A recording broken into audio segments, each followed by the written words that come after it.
Yeah. It's a more I like how you serious, I say feel like wolf. it's, You say wolf, and I say wolf. but I feel like we say the same woof. Wolf. You say wolf. Like a Yeah. dog. Woof. Yeah. Woof. I don't know. See, you're like doing the whole dialects. You must have been inspired by Dev and It his was just a being little. shady with accents. Um,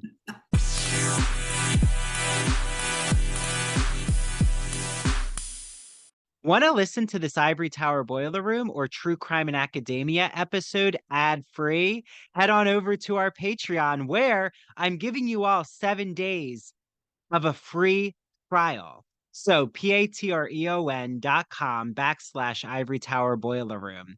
And if you join the ITBR professor level, which you'll see gets you access to all of our rewatch podcast series like Queer as Folk and Smash, and all of our Teaches series, including when we rewatched Scream with you all, when we discussed The Exorcist. We're about to do a Britney Spears memoir episode. So, oh, and The Fall of the House of Usher is coming up.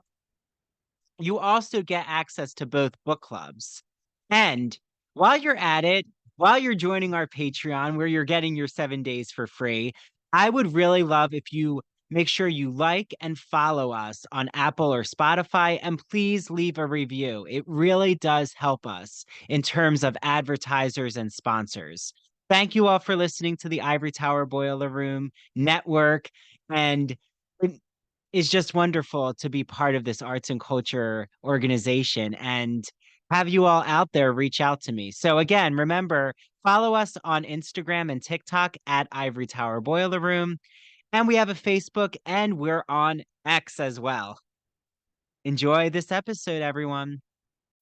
When you need mealtime inspiration, it's worth shopping Baker's, where you'll find over 30,000 mouth-watering choices that excite your inner foodie. And no matter what tasty choice you make, you'll enjoy our everyday low prices, plus extra ways to save, like digital coupons worth over $600 each week. You can also save up to $1 off per gallon at the pump with fuel points. More savings and more inspiring flavors make shopping Baker's worth it every time.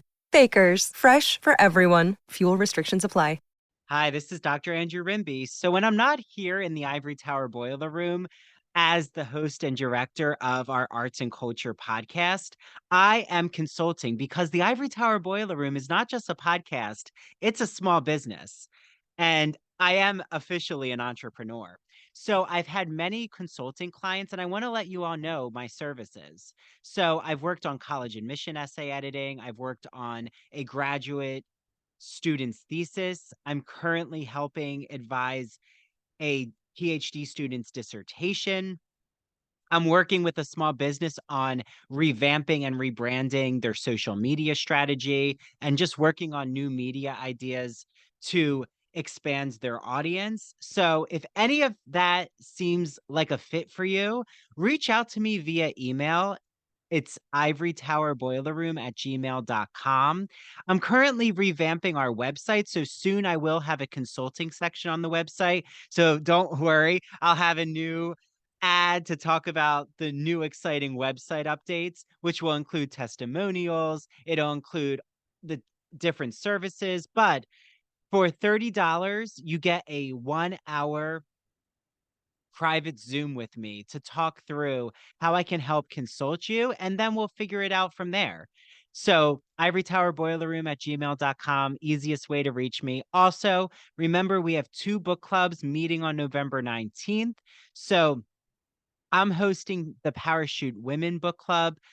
Parachute Women is about the women behind the Rolling Stones' success by Elizabeth Winder. And Mary is hosting the True Crime and Academia Book Club, which is all about haunted asylums, prisons, and sanatoriums inside abandoned institutions for the crazy, criminal, and quarantined.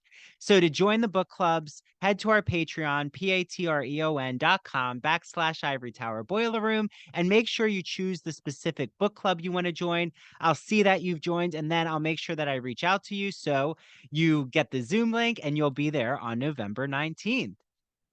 And I can let all of you know in December, our book club choice is Britney Spears' The Woman in Me. So spread the word, everyone. Okay. Also, you can join the ITBR professor level and get access to both book clubs and all of our ad-free videos and audio episodes. Okay, I think I've said everything I have to say. And now here is our exciting episode.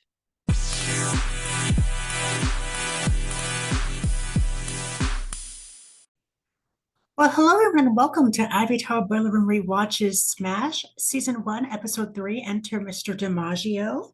I have with me Dr. Andrew Rimby and Mary DiPipi here. We will be discussing this episode today. Andrew, do you want to take over for a second? Yes, thank you, Christian. Not like we planned this at all. Yeah. So very improv like. So I just want to remind you all out there, first, the Broadway theme. I'll get to that. So if you've seen our Ivory Tower Boiler Room Instagram or TikTok, I am taking a group from the public, anyone who wants to go, to see Wicked. We're going in March in honor of all things green and St. Patrick's. Not the weekend of St. Patrick's, because no one wants that hellscape in the city with Wicked. I mean, we want that energy, but maybe not St. Patrick's weekend. So it's going to be the weekend before, and you have two options. You have the Saturday or the Sunday. So go to ivorytowerboilerroom.com. You'll scroll to events, and you'll literally see the Google form. The Google form is embedded. So please just fill out your availability. You can click, all the dates and times if you want. And I'm going to let you all know the first week of December what the most popular one is, and then you'll put in your actual reservation, and I'll get you all the price of how much tickets are, and then we'll go from there. See if I can add any add-ons for you. So can't wait for all of that. And then we also, Christian, have our book clubs. So Mary, who's with us, has haunted asylums. I think it's haunted asylums, sanatoriums and prisons, or it's haunted asylums, prisons, and no, sanatoriums and prisons. Okay. And I'm doing Elizabeth Winder, who hopefully you all can meet soon. Parachute Women. It's about the women behind the Rolling Stones. And these women were actually what really propelled the Rolling Stones to success. So it's a really fascinating nonfiction book. Elizabeth is the writer of Marilyn in Manhattan, which you all have heard about already on the Smash podcast. So November 19th, go to our Patreon, because that's how you actually fill out a poll for us. I need to know what time you want to do the Zoom. Each book club is around 40 minutes. You get to be, I'll be there. Mary's going to be there. It's very like a private group. If you don't want to have your camera on, that's okay. If you don't really want to talk and you just want to listen, we're fine with that. Have your dinner, have your coffee, have your tea, enjoy.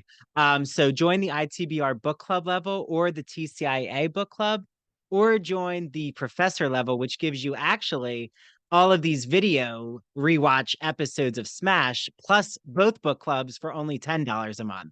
So lots of things. Okay, thank you, Christian. And back to you. No, not a problem. Guys, you guys ready to dissect this episode? Because there's a lot we're going to talk about. Yeah, are you talking about the opening scene of sex? Because that too. shocked me when I first started Shocker. watching. I was like, is this how it's opening? Yeah. Wait, and Mary, have you ever seen Smash before? I have not. I only remember the previews from when it was on back in the day. Yeah. Oh, wait, Christian, from Yes. last episode, now that Mary's here, Yes. and not my Veruca Salt backup dancer, which I had so much fun putting that clip together. And I was like, yeah, a backup dancer for Veruca Salt does not make sense when I acted it out. But Mary, can you just clear up the callback where we both like reconnected at Broadway Pittman Theater? Was it 5 hours? I don't know why I felt like it was 5 hours. It felt like It might have been 3.5. It was definitely long. Like it was the longest thing I think I've ever been to be honest. As far as that whole audition process was concerned. Because it was a really unusual callback. Like, sorry, but Christian, I know, had so many questions about it. And I said it was very competitive feeling with like the chorus line. It was very, You walk forward, you are not. Oh, and we had to wait until after our cafe experience, which is why we took that Yes, break together. And I'm like, you couldn't have told us before the cafe, like before our break. seriously. Ridiculous. It was, I mean, given what we know now about this particular theater group, I mean, I guess I shouldn't say I'm surprised, but Oh yeah. I digress. Yeah, they were embroiled in scandals. We'll say it like that, Christian. But yeah, thank you, Mary. Just I had like talked about the experience, but I do remember we were talking a lot about the dance combo and just like dissecting everyone who was there. It was Mhm. very Smash like. That's why Yes. um I can relate. But yeah, so the opening scene, Christian, oh my God, of this episode. Oh, Yeah, they're smashing. They're smashing. that's true. And we haven't even heard the title song yet. I guess I didn't realize we don't really hear the song Smash for a while. You don't. You don't. Yeah. Mhm. I was surprised. Well, I guess not because it's called Enter Mr. DiMaggio that we get the one of the Joe and Marilyn. This is not my favorite Joe and Marilyn song. Um my favorite is History is Made at Night. Yup. Yeah. I thought Um this was where it was conceived, but I was wrong. I'm like, no, I love Hey, the that's other why I like one. rewatching. I know. Oh my God. And I know where I'm skipping, but Angelica Houston, again, I just love when she throws the cocktail at her ex. Oh my God, she's a mastery at that. I need to take a course from her on how to do that because it's like I have a few people that I want to do that to. So, you know. She's just so good at her delivery. Oh my God. I cried laughing because I was just like, yes, of course, Miss Houston. Oh my gosh. Well, but in the opening, again, there's so many quotable moments in this episode, Christian. Like this one I thought had the most quotes that like I was jotting down vigorously. Like, um, oh, when Ivy says, I'd like to work on her, she's so serious. She's like reading all the bios, she's looking at the filmography of Marilyn, and then he's like, oh, you're already working on her. And she really thinks he's serious. I'm like, oh God. He Girlfriend, you probably better leave was. that bed. Stop this. I feel like Oh, he was. Like he was he, so serious and then saw her reaction and was like, well, fuck. We can't do that again. well, If she is that thinks why he's sleeping with her then? Basically, is because he sees her as the sex I kitten think so. Marilyn. I think so. I Yep. think that has, yeah, that's definitely something It to has do to have with it. some appeal. Yeah. And then his excuse for why they're not in his apartment, Oh my a God. stove, So many, a stove. Really? a Because your gas gas leak isn't with a working? stove. Really? I was like, Sorry, no, we're you got, skipping, but I it's know, insane. I'm like, I do not believe that for 1 second. No, me I either. know. Yeah. Oh, he says, that's what we're doing, darling. Like, Oh that's not God. diminutive. Mhm. Oh, Derek. Derek has ups and downs for me. Like sometimes I really like his characterization, and other times, like the beginning here, I when he's with Karen, I see his humanity, but when he's with Ivy, I see his wolf-like behavior. Mm-hmm. And it's almost like the two sides of Marilyn, how she Yep. was with the men in her life. He's he's almost the Joe DiMaggio, I guess, in our scenario. Mhm. Like, because Joe Yeah. was starts to get very uncomfortable with Marilyn's success. And a lot of the men in her life get uncomfortable that she doesn't need a man for her financial independence, but she still wants a man for comfort. So I guess that's what we get in our musical number here, Christian, but I know we're not at the musical number yet. But I know you love Marquise, Christian. Did you see some of the one of the musicals that was playing at this time when they filmed the scene? I did not, but I just so love the homage that they do to Broadway and the city itself. I love how the city, like Sex and the City, that the city is a secondary character in the show, and I just love how they're just putting all these marquees and these marquees all up in the background because I feel like they need to implore that people love Broadway and they need to support the arts. And this was their way of getting that message out there. And I absolutely love that. Yeah, yeah. It was Bonnie and Clyde. Bonnie and Um, Clyde, yep. Short-lived, but people want a revival of it, I think. I think Um, they did. Wasn't that with Laura Osnes and yeah, Jeremy Jordan, I believe, or someone else? I think.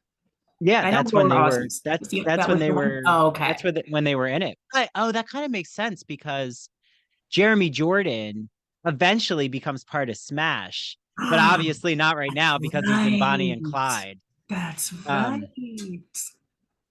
yeah, so he couldn't have been in in the TV show because he was on Broadway.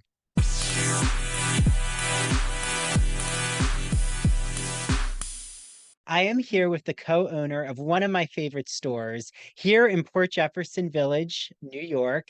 It is called the Soapbox. So Janine said, Andrew, I have these 4 products you need to get your hands on. It's called 4 for Fall. So she's going to go over these 4 products. I know first you have a soap for me. What is the soap? Do. I have the soap for you. It is called Apple Cider Shea Butter Soap. It's by a company called Greenwich Bay.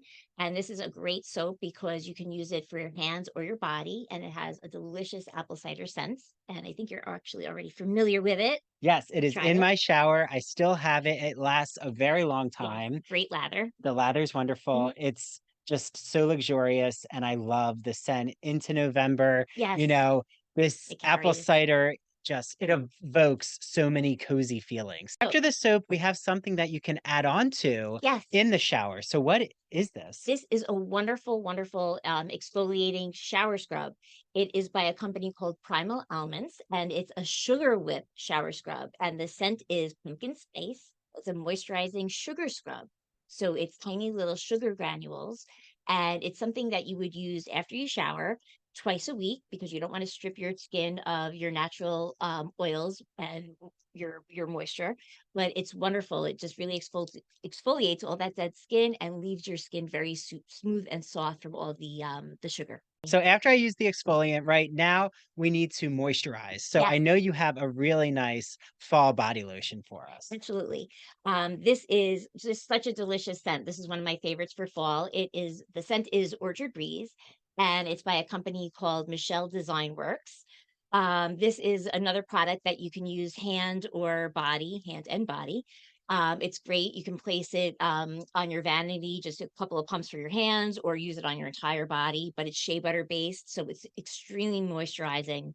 It's just wonderful, and the scent is just lovely. We need something more deep for our face. Everyone Yes. wants face masks, and I know that you absolutely love this company and this brand.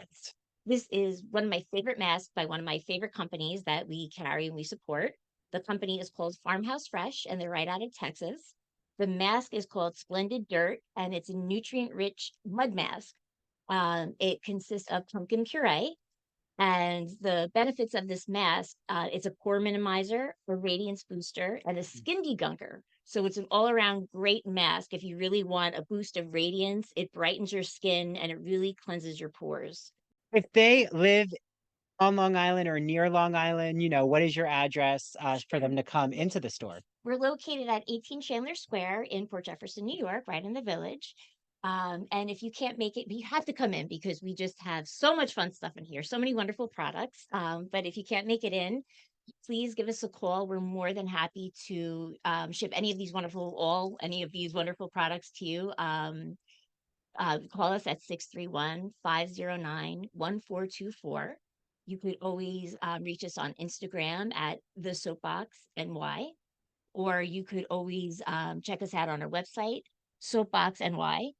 And Yeah, there's I so think many that's ways to about it. access your So many products. ways to reach us. And Janine is more than happy, and Mariana, the other co-owner, My mom, actually. yes, Yes, my are mother. so willing to take your orders Yes. via phone, via Instagram, and I can't wait for everyone else to enjoy these luxurious products. LGBT stories are universal, but each one speaks to the individual heart and soul of the writer telling it.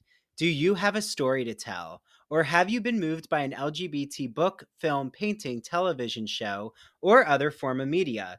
Then the Gay and Lesbian Review wants to hear from you. The GNLR believes in bringing awareness to queer art and artists through reviews, commentary, and thought pieces in which the author relates their personal lives to a particular piece of art, a novel, a movie. In addition to the print magazine, the GNLR also publishes articles on its blog. So you can see all of this on glreview.org. That's glreview.org. Remember, you get 50% off your subscription of the GL Review magazine when you use the promo code ITBR50. That's 50% off your print or digital subscription when you use promo code ITBR50. To learn more about submitting an article for the GNLR, visit their writer's guidelines. The link is located at the bottom of their homepage. And if you have any questions, email Stephen Hemrick. That's STEPHEN.HEMRICK@glreview.org. The GNLR and its readers can't wait to see what you have to say.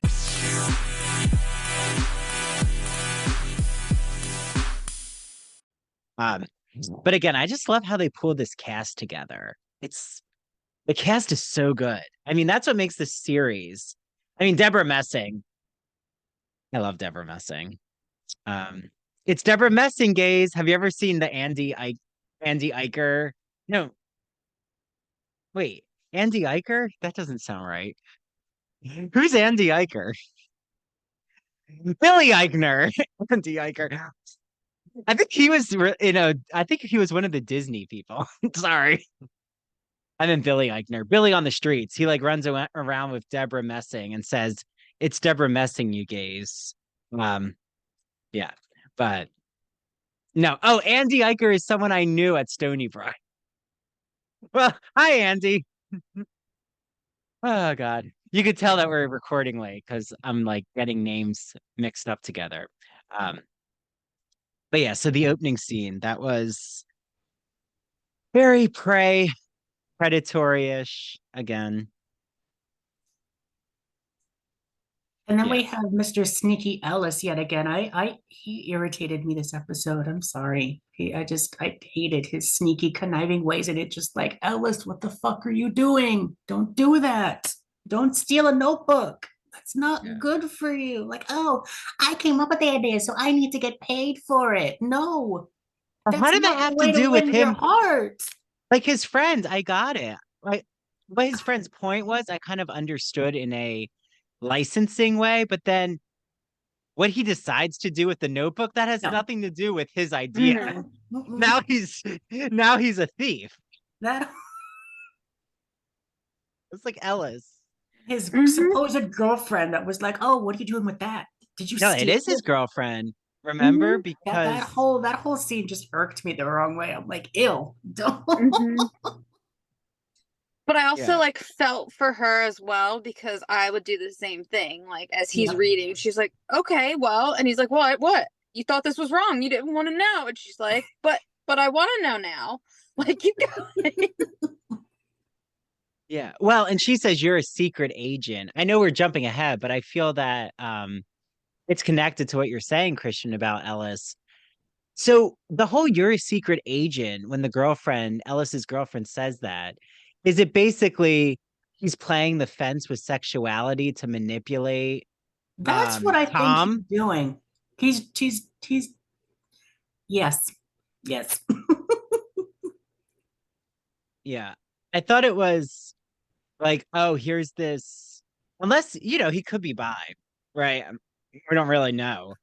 But it did kind of seem like here's this straight guy who's going undercover to flirt with Tom. But then I'm wondering now, has this been a plan set up from the beginning that he's going to pull one over on Tom and Julia? Like it had nothing to do with Marilyn. Like he was going to somehow just make his way to the top or manipulate them for, I think we said it before, Christian, for a payday. Yep. Oh, the people in theater. But those people exist. That's the relatable part. The ones who just are conniving. They I do. know. Ugh. But I do love Ivy in this episode. I feel for her. I feel like she's actually in the beginning. Isn't Ivy pretty vulnerable in your opinion? I thought that she was open, like more open than we've seen her before. Because I feel like when she's with her friends or in the professional setting, she has this exterior. Maybe it's the performativity of Marilyn She has her Monroe. mask on Yeah, with her friends, and especially in the theater world, she has her walls up. But then when she's with um, Derek. Derek, and with oh my god, Christian Borle's character, it's just the names are escaping me right now. Tom. Tom, I feel like with those two, she can let her guard down a little, Yeah. and with other people in her life, she has to protect herself, which I think we all do that sometimes. I Right, think Mary? What do you think? yeah. Yeah, no, I completely agree. Yeah. Well, and Mary, since you had never seen this series before, were you like relating more to Karen or to Ivy? I guess Karen, um, but also like there were some things about Karen that irked me as well. Like, for example, when she has that meeting with Derek, like first of all, I don't know how I feel about the boyfriend just showing up to her work meeting. I mean, I understand it's theater, but it's technically still a work meeting, Yeah. you know. But also, like, I mean, the way that she spoke to him, I wasn't thrilled with, and also kind of like, I don't know, like something like it almost came off entitled, like, okay, I'm talented, then like, why didn't I get the part? Mhm. It's also like, well, nobody knows you, sweetheart. Like, this is also a business. I know. You know, if they want this to sell, you got to put someone like you got to. I feel like just like how you work your way up in any business, like I feel like that's the same almost in theater. And she should be so happy. She's in the chorus of her first Broadway musical. Exactly. I'm like, aren't you Mhm. gracious? Right. So like that irked me, but at the same time, like I was kind of like, I see more. I think of myself in her than Ivy. And what do we think about her side plot story with her going back home? That made sense to me with the Mrs. Smith anonymity of the small town life. Like I thought I was like jotting vigorously in my notebook, um, on the margin saying all framed by Marilyn and Joe. But I love that about the show is like they always, we said it before, Christian, but I Mhm. feel like this episode really did it. Anytime there's a Marilyn Monroe musical number, it always references the actual characters' plot points in the show. Yep. So like everything in this episode is about couples and cheating and lies and wanting the more utopic homegrown lifestyle of, white picket fence, uh, Oshkosh Bagosh, Iowa. Oshkosh is actually Wisconsin, but whatever. Speaking of those Iowa citizens, I felt like when we saw her dad again and her parents, it's like, are they like representing an ad for like a Hallmark card? Because when she goes to open the door of the car and he's like, "Hi, honey, what's going on?" I'm like, "Damn, I where thought it did was you an fall ad. out of? Why are you so happy?" No, I literally thought it was an ad, like, because there was a break before where ads were playing, and I'm like, oh, here's like a Hallmark movie for Christmas. You're right. And then I'm like, oh, it's the show. And then her dad's like, "Yeah, did you bring the whole of New York with you?" Ha ha ha. I'm like, "Can you not with that, but those please? like girls were It's kind of, way too country. This is like Hallmark. I feel like I'm watching a Hallmark movie." but her friends, I thought the friends were acting as if they were in Bridesmaids, right? I'm like, it's just because The they were friends were so just off cute, the wall. preppy, and chippy, and I'm like, "Can But we her cast pregnant them?" friend was In a so karaoke campy. bar? Why would you have a a baby shower in a bar, a karaoke bar of all places? This That's is not. Sweet Home Alabama, is what it reminds me That's of. true. Like that moment, she's like, "You got a baby." in a bar. I think that's what that reminded me of. And I'm sorry, but the redneck woman, I don't know what song it was. No, I don't know. Yeah, what no, The that is. that's right. redneck Yeah. hot mess is what I'll call it. And then they all get on the stage and they all like, no. That song definitely did not stay with me, and I was very confused because I felt like we had landed in the deep South, which, is great, but they're in Iowa. It was very, that part didn't make sense to me, but Didn't. I but was then waiting apparently for the that, father gets to small sit in. town homemade baker, handsome man that comes in to save her life. And the father smells like smoke the next day, remember? And Oh, she's smelling Jesus. his No. shirt. She's like, "You smell like smoke, Daddy." Well, I'm already. Like, where's this going? I don't know. Like, damn, these parents are they're on some kind of drug because I don't know what makes them so happy. And they're openly talking about her failures to her, like, not to her face, but she can hear their conversation. I'm like, you don't do that. You talk about it in your behind closed doors. That's not, you don't. But they're pretty famous, that couple, like the ones who played the parents. I don't know. I recognized the father. Yeah, for sure. Yeah. But I kind of liked when we saw Ivy with Michael. Yeah. Michael Swift, right? That's who plays Joe boy. DiMaggio. And can we talk about his introduction? It was giving a lot of Adam Pascal and Rent. Yes, I thought it was. I thought it was like, Rent. what? Oh wait, a Bruno Mars musical that he's in. I was like, wait, what song is this? Oh, it's Grenade. Of course it is. I forgot Bruno Mars was such a thing back in 2012. I know. And they were like, yeah, he's definitely sexy. And I'm thinking to myself, what part of that performance reeked like sexy, sexual? Like, some of it, sure, like there were moments, but to Grenade? Grenade. That's the song you chose for the sexy piece to like show off that he's sexy? You don't want your boyfriend to catch a grenade for you, Mary? How dare you? That's not Michael Swift. But apparently the song. He actually reminded me of Shakespeare in Something Rotten, who Christian Bale plays on Broadway. Ooh, like he had very yes, I saw that. Conrad Birdie. Broadway. He was like a Conrad Birdie, Elvis-y. But you're right. It was like Adam Pascal. It was almost a Rent style. Yep, that's what I thought. I was like, he sounds a lot like Adam Pascal. That was his voice. Yes. I was like, huh. But I felt like we were supposed to be in on the joke of like how this wasn't exactly a well done musical, right? Like, is it irony? Because I thought it was irony. All of it, like, yeah, I love the Rent vibes. I was here for it, and they were like, yeah, he's really sexy, he's this, but again, just not seeing it with a Bruno Mars themed musical. And then in the scene after, when they're at dinner, don't they say like, okay, well, he's definitely sexy? That's just like, what? But and Derek is such a discretionary critic. I'm surprised Derek loved that performance. Yeah. So many questions. Maybe Derek's a Bruno Mars fan. I don't know. I do wish we would have known more about the Bruno Mars musical, like the plot line, because then maybe I could have made it make sense. Is there a plot? No, it's about a grenade. And that's all you need. And he's the grenade.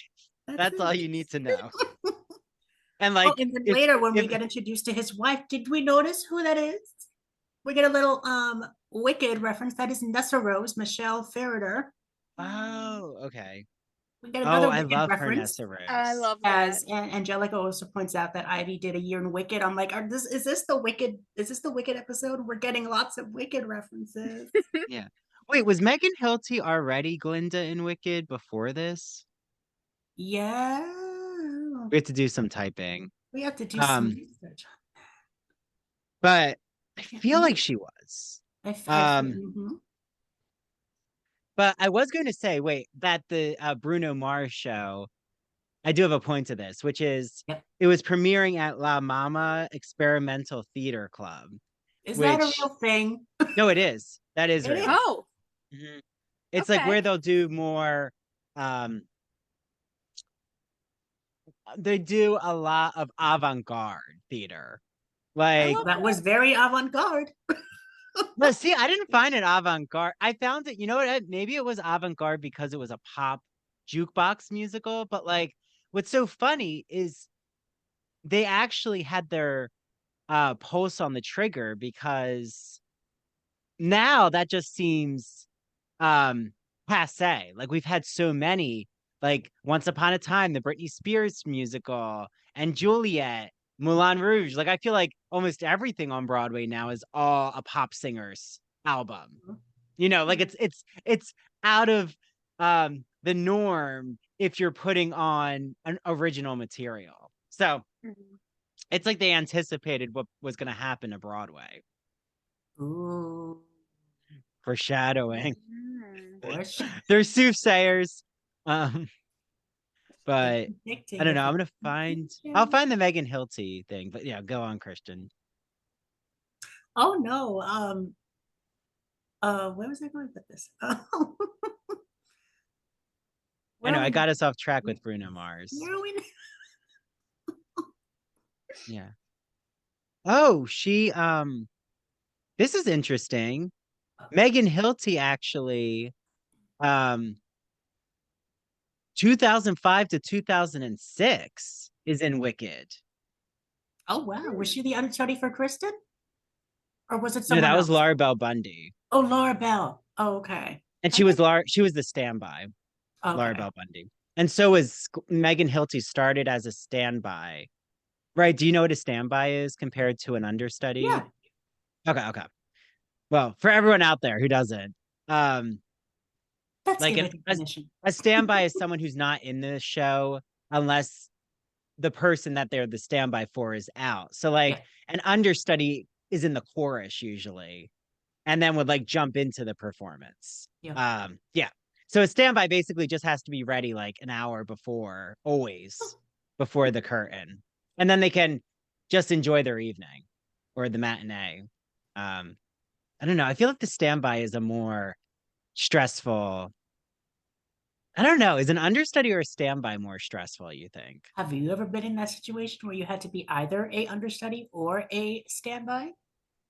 I was an understudy a few times. Never a standby. Standby, I feel, is very actors equity. Like only Broadway. I don't know. There's not a lot of standbys Oh, in okay. community theater. No. I feel like you have to have a good budget to have a standby. Yeah, You can be my standby, Christian. I'll do yes. Actually, I'm your standby for this show. That If you don't show up, I'm a standby. that's it. If I get sick with the flu, I'll be like, Andrew, you take over today. You take Oh over God, this I hope you recording. don't get sick with the flu. Jesus. You're like Yeah, please foreshadowing don't. a plot point with Ivy and her cold or Yes. something. She Oh, gets like bronchitis. Um, oh, Megan Hilty was in 9 to 5 in 2009. That's right. Wow, so she had already been pretty yeah. established on Broadway. Mhm. Interesting. Okay. That's the Megan Hilty path. This is the Megan Hilty history book. Yeah. But wait, I'm just looking at my notes. Oh, the London accents. That was like what Oh, Mary, I heard it when in the Dev, O's. Karen's I cringe boyfriend, so Dev. hard. Like, measure each other's dicks while you're at it. Because they Right? just kept, I'm like, what is going on here? That's what I was thinking. I'm like, where's it? Just pull out the tape measure already. Let's just get this done. Like, what are we doing here? Yeah. Do you think it's Dev or Derek? Who do you think's gonna win the measuring contest? Oh, Jesus. I'm sure it's Dev. Yeah. But Derek will act, he'll talk a big game. Uh-huh. Yeah. He can walk the walk, but I don't know if he can talk the talk. Or wait, I think I No. got it reversed. Well, you know, Yeah. his tool definitely is not gonna walk the walk. Nope. Mm-mm. Oh my God. And then when Dev says to Karen, well, I got to go home with the girl. Again, it's like Derek calls Ivy darling, and then Dev, Karen's boyfriend, calls her girl. Like Ugh. both of these men are problematic. It's like, makes me wonder, do I ever want to date a Brit? Oh, British people are fun. Oh, speaking from No, they're experience, enjoyable.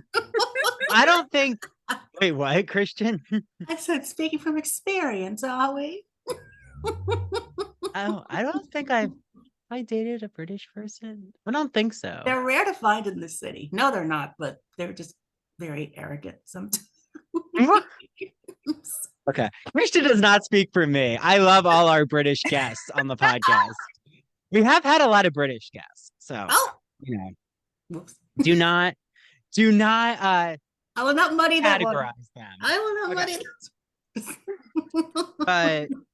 But it is very true that if you're born and raised in London, you can really pull out people's accents. Yes. Yeah. And that's where they that's where Dev and Derek, yep, there we go. See, I the D's. Yep, the D's. More D's than one. Coincidence? I don't think so. I don't think so. But I feel like we could do that in America, but people are not that. I mean, some might be. Some will. I don't know, Mary or Christian, has someone ever tried to correct your dialect? No. Yeah. Well, they wouldn't where you are, Mary. That's true. Because everyone around you says the words the same. But I did have a fan of our show said that but I think almost everyone I've had on the show ever since, that I say especially, and they said it should be especially. They were very adamant about diction. Okay. And I was like, oh, thank you for enjoying the show. I'm like, that's what you took from a conversation? Okay. Sorry. I mean, all of our listeners are great. Okay. But I love when they're casting the men in this episode. Or no, it's Julia who jokes that maybe we should just not cast the men. Right? Like they're trying to get rid of to JFK and what's his face? Yeah, Julius suggests to just cut DiMaggio because she doesn't like him, because we find out later her relationship with Mike Swift, Taylor Swift's long lost relative on Broadway.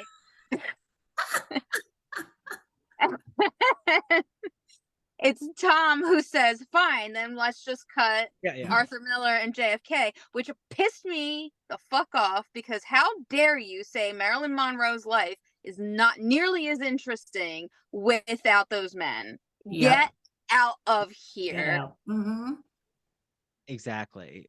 Well, and I think that that's going to be Tom's main issue, and their tension is, you already see that Julia really sees Marilyn's complexity, and Tom's trying to approach it more from like pastiche, corny, campy, like even like the ballad that's not a ballad, that sounds folksy. And she says this is not, and it's like a case study for their marriage. This is just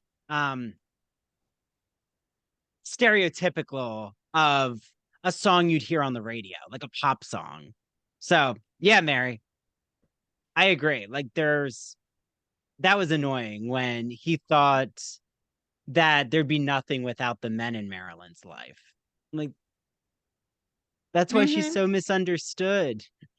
Exactly. Like, did you not do any research at all for this? I hope they do eventually. Well, I hope he does eventually. But him, yeah. I mean, I don't mean anyone else, but him. Yeah.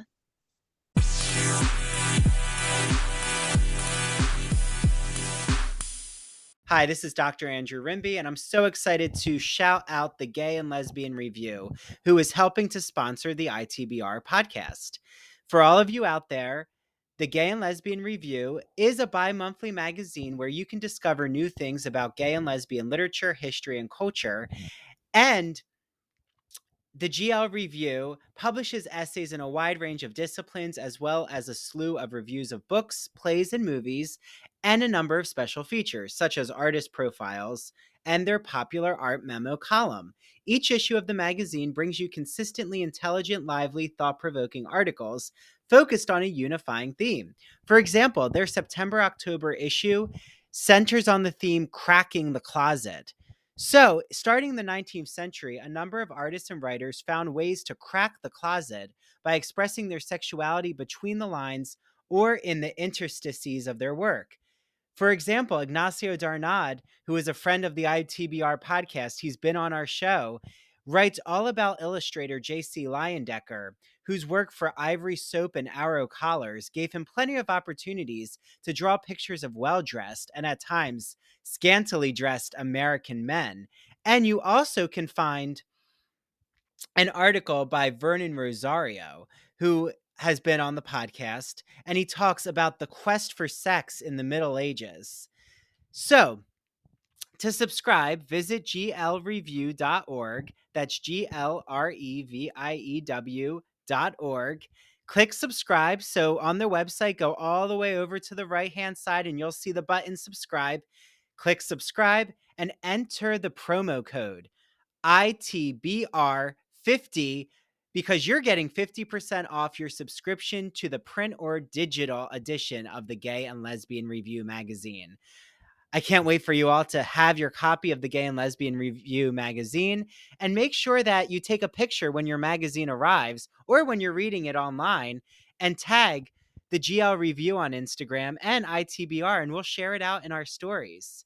Enjoy your reading, everyone. Hi, everyone. This is Dr. Andrew Rimby, and I'm so excited to be talking about Broadview Press. You might be asking, what is Broadview Press, Andrew? Broadview is an independent academic publisher in the humanities that produces high-quality, pedagogically useful books for use in university and college classrooms. They publish in the humanities, mainly English studies, writing, philosophy, and history, just to name a few genres. And recently, I had on Dr. Jason Holt, who wrote all about the philosophy of sport. And what better summer episode than to talk about what happens when a philosopher dissects the beautiful aesthetics of sporting culture. In the spring, I had on Doctors Kyle Stedman and Tanya Rodriguez to talk about what is sound writing, how to make audio projects in the college classroom, how to even have your students create podcasts. And then in the winter, I had on Dr.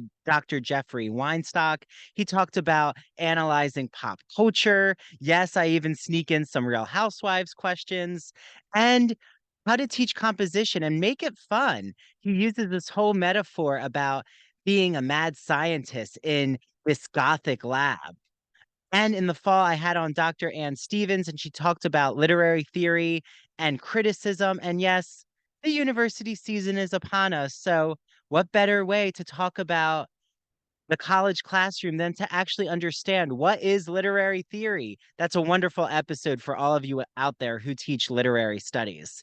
I love Broadview Press. Make sure you use their exclusive code. It's Ivory Tower on broadviewpress.com. You get 20% off all Broadview Press publications. Okay, until the next Broadview Press interview. And now back to the Ivory Tower Boiler Room.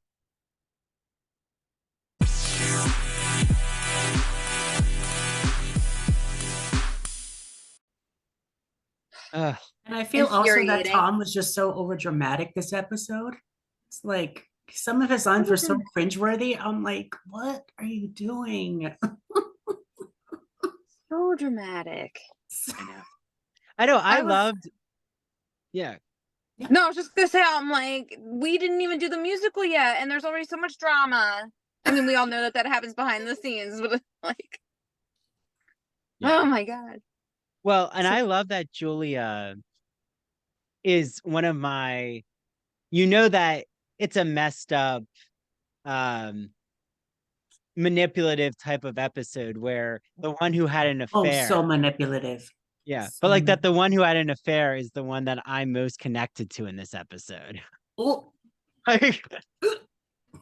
No, that like I found that Julia is actually a really it could have just been the acting, but even when they play Mr. and Mrs. Smith, just their glances at each other of Oh, I felt that. like, Mhm. oh, we really have stepped in it, and It's we're like Grey's definitely Anatomy with not the Meredith and Derek all over again.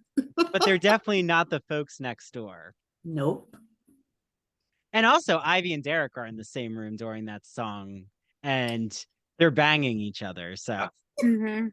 Yep. I think it's showing us the hypocrisy of what the Mhm. musical number is supposed to be Mhm. and what they're all doing in their everyday lives. Even Tom, the way he is with Ellis, you might see Ellis as a pest, Christian, Ugh, but he- Tom is no innocent in this. Like he really what? wants Ellis to be his fanboy. Um, mm-mm. Yes, he does. Mhm.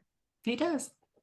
I just want to say I'm not a fan of Ellis either. However, when Julia was saying like, "Oh, I'm firing you," this, that, and the Oh my God. third, I literally was like, "Someone smack her." What? What is she thinking? First of all, but I just also loved how Ellis came back and was just like, "You can't do that. I work for Tom. I don't work for you. Do you want a cup of tea?" Like, It's like you tried to fire me once. You think you can Mhm. get it to stick again? I don't think so. I was oh, when he said that, I was like, "Oh, yes." He just won this so hard. Yeah. I really No, just want to be like, "Julia, sit down. Sit down and shut up, please. he has his For 2 zingers. minutes." He's good. No, he's so crafty. Well, he's a secret agent, so Yes, he's a secret. that's what makes you a good secret agent, to be crafty and conniving. Sure. They're all So conniving now. conniving. Oh my Are they? Yeah, they're God. all. I think they're all messed up. Mhm. Uh-huh.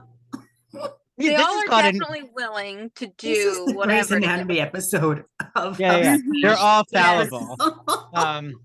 Except Karen, right? We're kind of seeing Karen as Ugh. she's the Midwestern one who is so innocent, but she is putting boundaries around Dev. So I Mhm. think, well, for me, I understand. I'd be like, why, you're my partner. Why are you interrupting a work meeting? Like, this is ridiculous.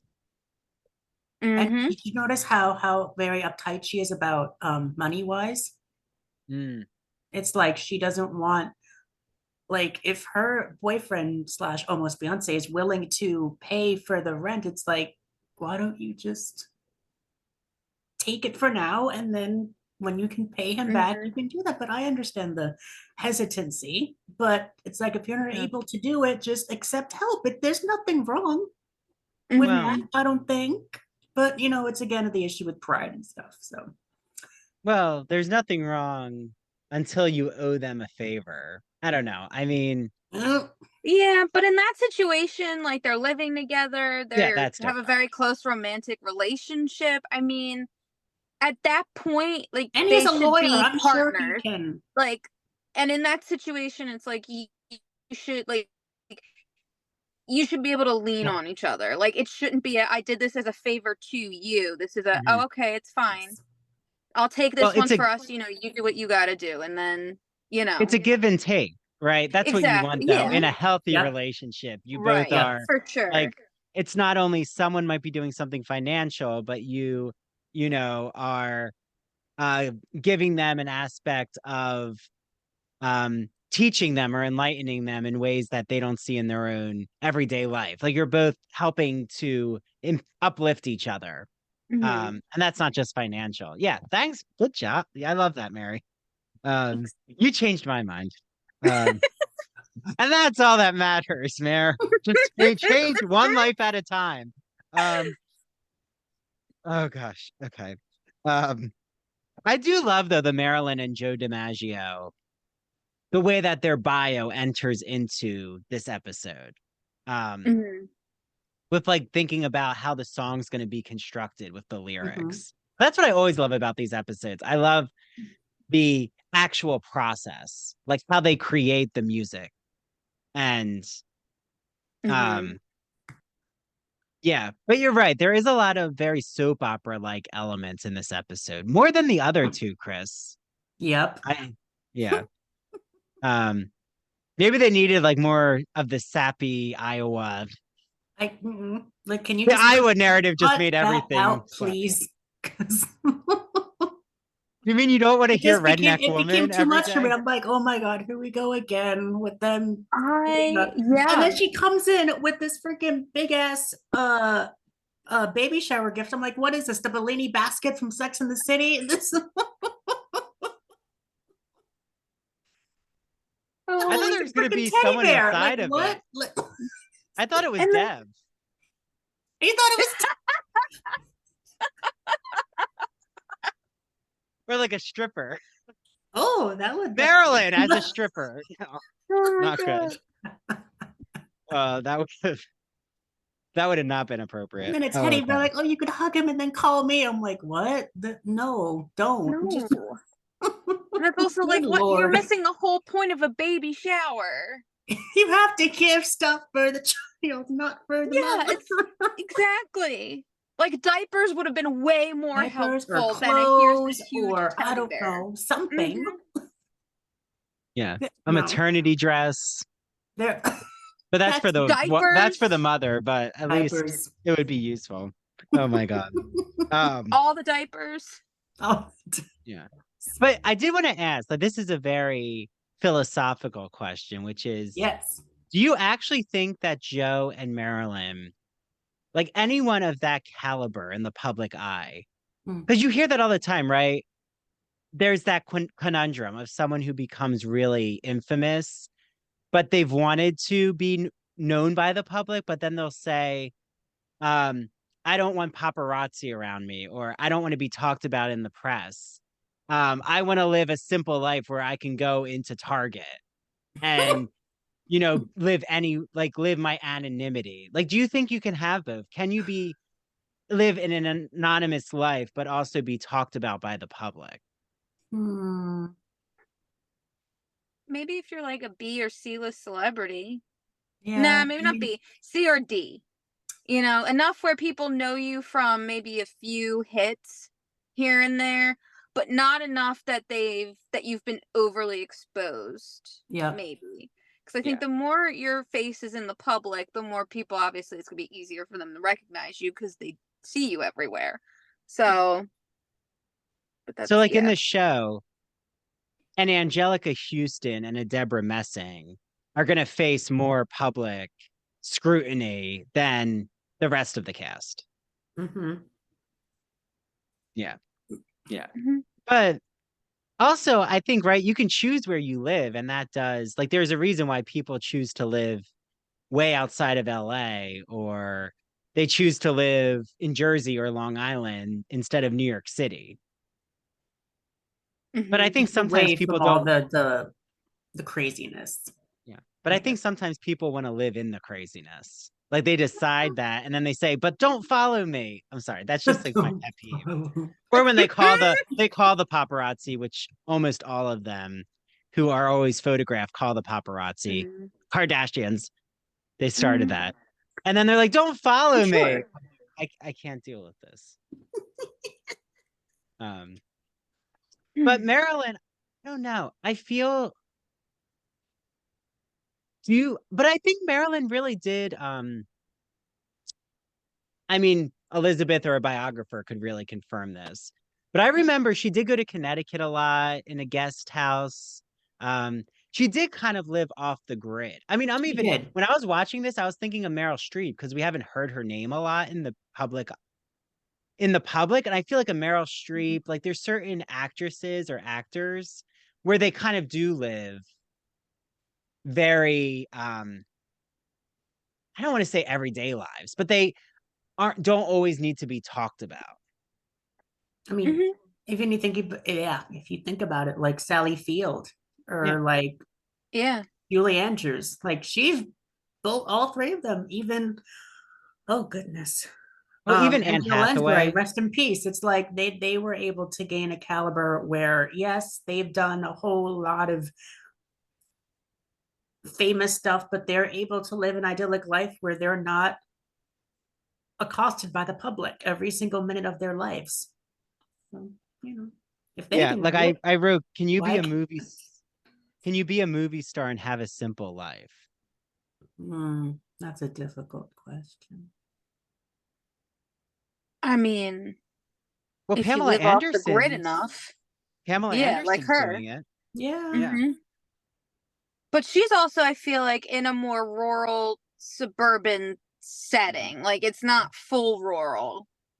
Like, I feel like she doesn't have to drive hours to get, or like, not hours, but, half hour to the grocery store. I feel like, drives maybe 10 minutes and there it is. Well, even where I am, or you are, Mary, or even like Christian, where you are in the city, I feel like even if you were, like, there are people who are well known I know, in the suburbia around us, but I feel like no one's going to make a huge fanfare. Like, even if people recognized you, I feel that they would kind of just be surprised to see the person. That it's not like if you're in Greenwich Village or in Chelsea or Tribeca, where they're like, oh, I'm at such and such restaurant. Like, right, we just came off the New York Housewives, Mary, and they were talking about these restaurants everyone needs to go to. I feel if you start to enter into that scene, like the Hamptons, then yeah, you're going to be like, you want to be part of the scene. But if you just want to go to ShopRite, go for it. Like, I don't think people are going to bother you at ShopRite. I love a good ShopRite. I used to work at a ShopRite. That's a story for you. Are you sure? I think that could be riveting conversation on the podcast. The bakery, you could talk about that process. The bakery. Oh, the bakery. No. The song could have been about Mr. and Mrs. Smith I at burned that ShopRite. bakery down to the ground. Actually, I think ShopRite has a line. ShopRite has a line called like Mr. and Mrs. Smith, or no, I'm thinking Mrs. Smith cheese or pies. The frozen Mrs. Smith pies. I knew there was something about. Well, and then there's that, like, Mr. and Mrs. Smith is just such a generic name, but kind of the way we talk about keeping up. It's like a Jane Doe type of situation, where like if they don't know the name, then they just call her Jane Doe or John Smith or something like that, Well, and they couldn't have done the song Me and Mrs. Jones because that was already, taken. Yeah. And I think that's an affair or some sexual escapade in that song. Yeah. It's a seduction song. Oh, this episode brought a lot with it, Christian. You got Mary on the right one here. I did. I have a quote here that says, "You smell good." Oh. That was between Mike Swift and that was Julia. Michael Swift. That was so anticlimactic for me because it was you knew a moment was coming, and then he just goes, "You smell good." And then she goes to the other, like, "No, don't follow me. Don't look at me." Does that make a girl's panties wet though? No. Hey, I don't know, Christian. I've never even been. I'm a gold star gay. No. I was expecting you look good. That's the thing you want to say when you're trying to rekindle an affair. You look good. Compliment the looks. You smell good. What? Maybe this episode was sponsored by an olfactory company because not only did we get the "You smell good" line, we also got the smoke with Karen's father on his shirt. And she's like, "You smell like smoke." Someone was having fun. And he was also late to church this morning because I thought maybe he was at a gambling, like a casino or something. Yeah, I don't know. Right. I was like, this is going to take an addiction turn. I didn't know what was happening. I was worried. And he's like, "No, I heard you sing." So creepy. I wanted to hear my baby sing one last time before I died from gambling process. Why do you think he didn't bring his wife? That's kind of weird. I don't know. Maybe he's cheating. Go incognito. I thought that whole thing was weird. It was. To be fair. Like, creepy. Maybe he's closeted and with Ellis. Oh my God. He seems like he is. The way that he lit up when he freaking threw that. He threw the hose Like, damn. I don't know, Christian. All these phallic puns you have today. Uh, I wrote. Oh no, we already talked about the stove. Oh my gosh, that part cracked me the hell up. No, it's just Oh like my she's god. buying it. She's buying every second of it. I know it.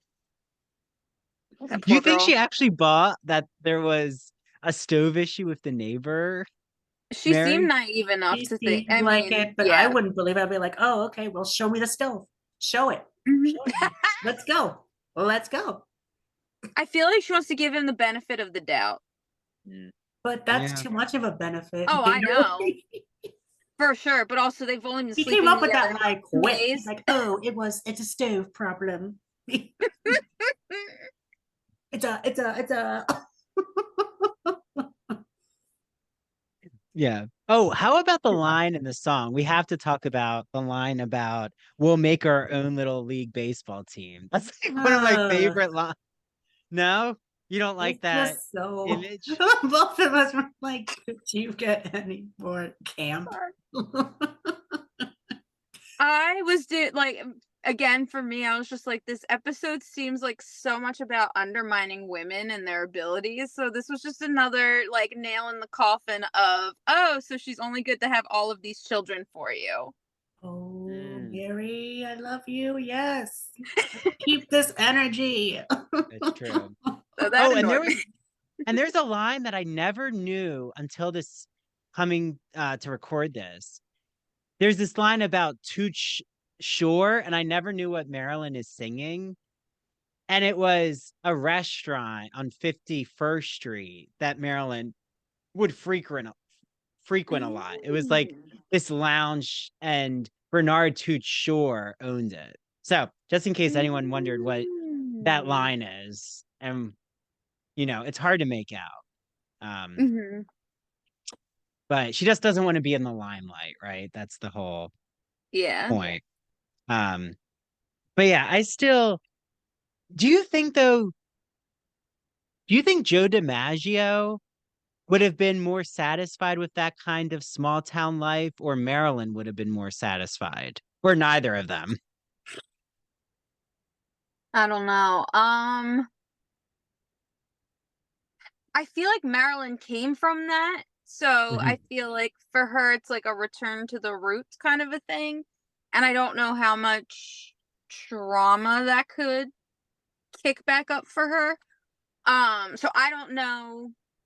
But also at the same time, I feel like Joe DiMaggio is kind of like a city boy, but at the same time, like the world that he's in is not like Marilyn's. Marilyn can technically do her job into her until the day she dies. Whereas athletes, your time is, and performers who dance specifically, like your time is up at a certain point because your body can only take so much. And the longevity just isn't there. So I think for him, it might have been a natural next step. But for her, I think it's an idea that she likes, but at the same time, the industry that she's in, like it's really not going to allow if Mm. she wants to keep working, Yeah. which it seemed like, Well, towards the end of her life that she did, for the most part. So, well, and I think she's more seduced by the limelight than he is. Well, being a mhm. sports player is a different type of publicity than Yeah. being a movie star. Hmm. Yeah. Well, and I think that's eventually what leads to their divorce is he doesn't like that men are gazing at her and are sexualizing her, and he's like, "You're my wife. You can't arouse men like this." And she He said, just "No, this is wanted the picture perfect, stay at home, making yeah, pasta, making sure the kids Hmm. did their homework, yeah." housewife. Well, Marilyn was Like he never wants going to the be 50s that. housewife where there's no issues, there's no drama, there's no nothing. It's like Bewitched all over again. Like what's Hmm. going on? Yeah. And Marilyn's a more that's the thing is why I love Marilyn Monroe's story. Like why it's Mm, so compelling, this whole series about her life with yep. making it into a musical is she's a conundrum in a way. Like she is someone who's so complicated and she wants that fantasy of small town life, but she also wants to propel herself as an actress and Mhm. learn her craft. And she also loves sometimes the seductiveness of men, gazing at her. It's like, but then she doesn't want them to use her. So it's like Yeah. it's so Mhm. layered, you know. She's not Yeah. going to get it all. Um, No. ugh, I mean, Marilyn. I know from an inside source that Joe DiMaggio truly, truly did love Marilyn Monroe and would put flowers on her grave, you Mm. know, at certain times. I have a relative who was big in like the Philly scene. He has since passed, my great uncle Carmen. He actually played golf with Joe DiMaggio a couple of times. Oh, What? And wow. literally, yeah, Mary. there was a picture of him in circulation somewhere. I had to see if I could find it. But yeah, it's the two of them standing together at some event, like golf event or whatever, from back in the day. Wow. Yeah. And he So, talked and that about was one of the Marilyn. things that he always said. Yeah, that he was like, he really loved her. Like he would be like, Carm, I really loved her. Like Did I he wish ever we could talk have made it about, work. wait, so why did it not work? Well, he was an abusive piece of shit. Well, there you Yep. go. Hmm. Yeah. He hit her, I So, thought. oh yeah, Oh, yes. Yeah. yeah. So I mean, that's why it didn't work, but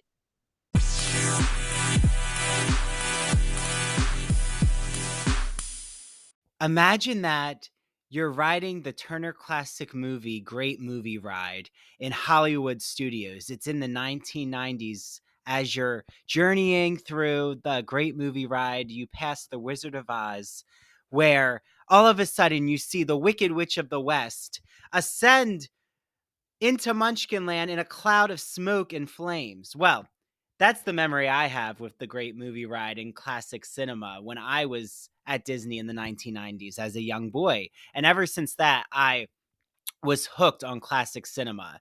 Well, my friend Christian Garcia, friend of the Ivory Tower Boiler Room, has a podcast that you all are going to love. It's called That Old Gay Classic Cinema, and he looks at queer themes in classic cinema like Vertigo, The Wizard of Oz, Sleeping Beauty, Mary Poppins, 101 Dalmatians, Hello Dolly. The list can go on and on and on.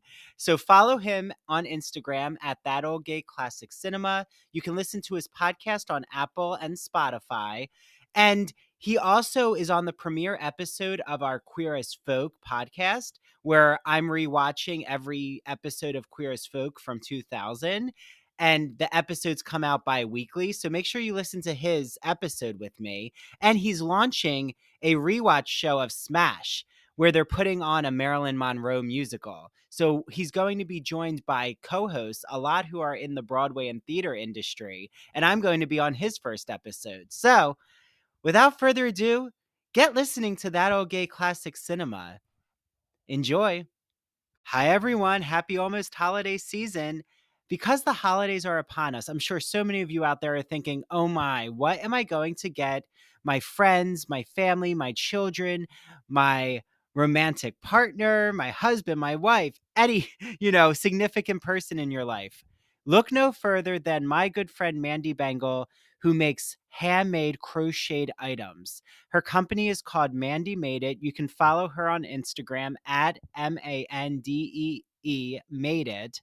And you will see all of these crocheted items that she's going to be able to customize for you, including special characters, sports team figures, even holiday items like a snowflake or a Christmas tree.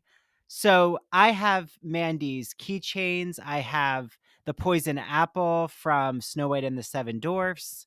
I have a rainbow flag that she made me. So Mandy is able to really customize an order just depending on what your hobbies and passions are. And what item you're really looking for. So because you're listening to me talk about Mandy, she said that anyone who goes to Mandy Made It on Instagram and orders from her and they've heard the Ivory Tower Boiler Room ad, she will give you all a free Ivory Tower Boiler Room t-shirt with your order. So head right now to Mandy Made It. If you were really looking for that special gift, now you don't have to look any further because I have you covered with Mandy Made It. Okay, I hope you all enjoy your items from Mandy Made It. And please make sure that you take a photo of your crocheted items so that we can share it out on our social media. I know Mandy would love that, and I would love to see what you all are ordering from her. She even has an adorable pillow called Netflix and Chill, and she has these cute coasters that she crochets for your favorite coffee or tea mug. So enjoy all your Mandy Made It products.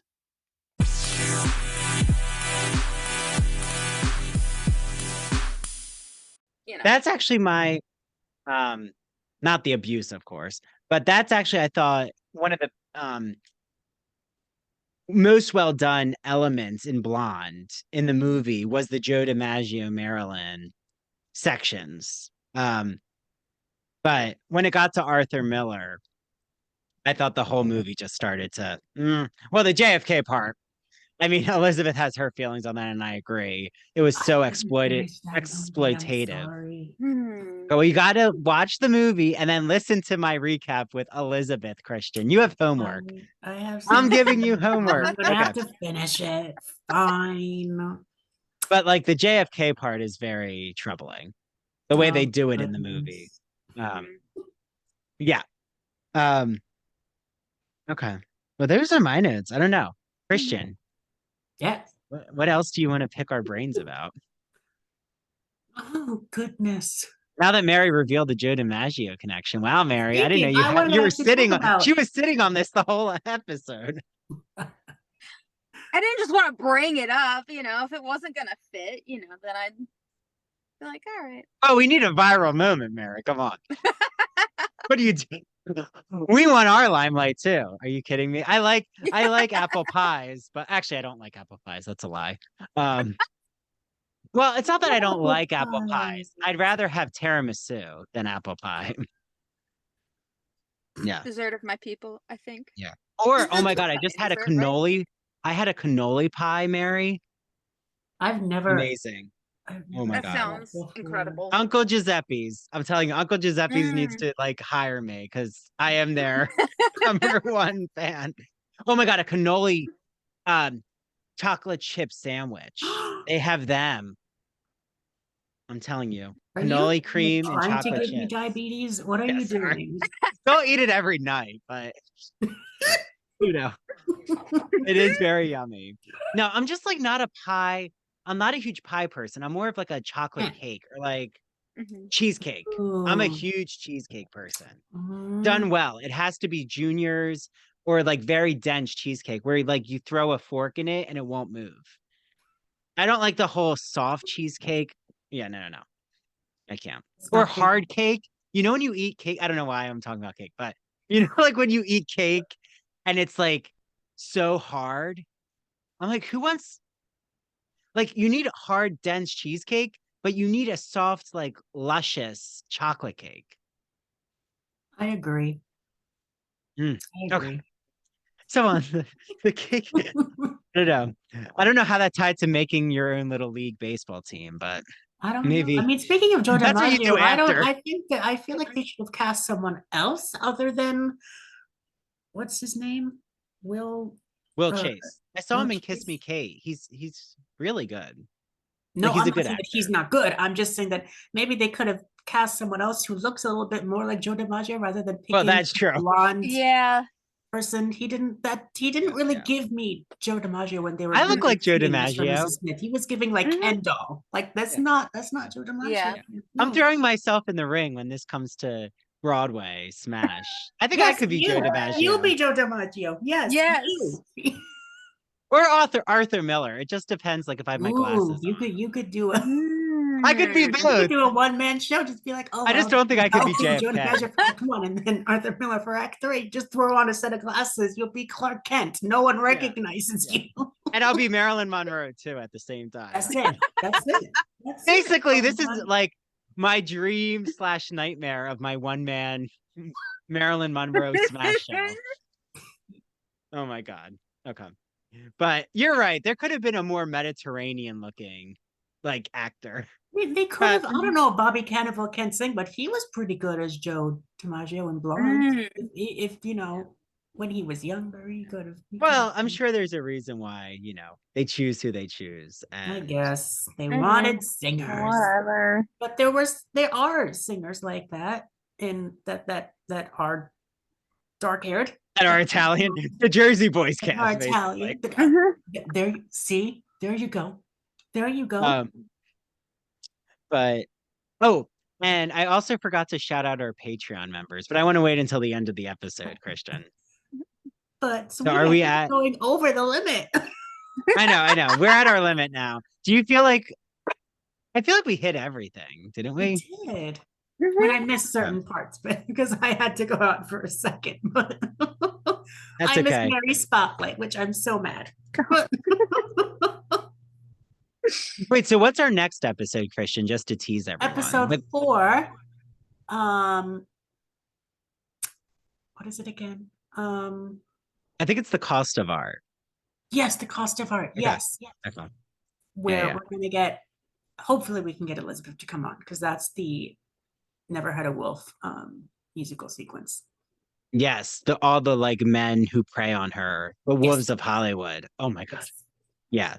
It's a more serious. I feel like it's You say wolf and I say it wolf. Wait, I feel like we say the same wolf. Wolf. You say wolf. Like a dog. Wolf. Yeah, wolf. I don't know. See, you're like doing the whole dialects. You must have been inspired by Dev and his It was. Just being little. shady with accents. Okay. Oh, but I want to shout out thank you to our Patreon members. My parents, but there's more than my parents, but Jessie Atade, Kimberly Dallas, Mary knows Kim. She's part of our team. She's a Patreon member. Rex Dotson, Andy Irwin, Lawrence. That's my boyfriend, Lawrence. And Janine Cucci. Thanks to our Patreon members. Okay. I feel like I should shout them out more. So thanks for giving me the floor, Christian. But I can't wait for cost of art. Darling. Anytime. Yeah. Oh, and I think the Jonas brother, one of them makes Yes, an Nick appearance. Jonas is a guest star on that episode. Yes, so we're getting hot and heavy. So here we go. Yeah. Michael Swift, a Jonas. We just need Travis Kelce, but I don't think that happens. Yeah. If only maybe he can be on Broadway with Taylor Swift. Oh goodness. She tried her Broadway career with Cats, the movie. Oh no, I didn't see that. I refuse to watch. Yeah, that same. movie. Same. My heart hurts when I saw that preview. Like that scared me. That gave me nightmares for days. All I know is even though this isn't Smash related, we all need to do an episode after we see the Color Purple movie during the holidays. Because I think that's going to be the movie of, well, I just saw Killers of the Flower Moon, and that was incredible. But I do love that movie.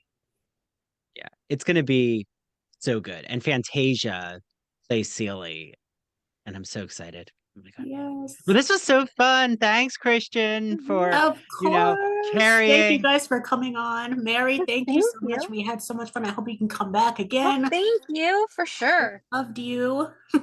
Yes, you need to come back, Mary. You need to have your spotlight again. Yeah, and you need to like give us more tea. Maybe you can find out more Joe DiMaggio. Yes. Well, God rest his soul. He's not alive. Yes. But if you can like dig in the annals of your family history. Sure. Absolutely. Okay, well, thanks, Christian. Of course, Thank Andrew. you. Thank you guys so much, and we'll see you guys next time. Oh, and if they want to be a guest on the show, how can they reach out to you?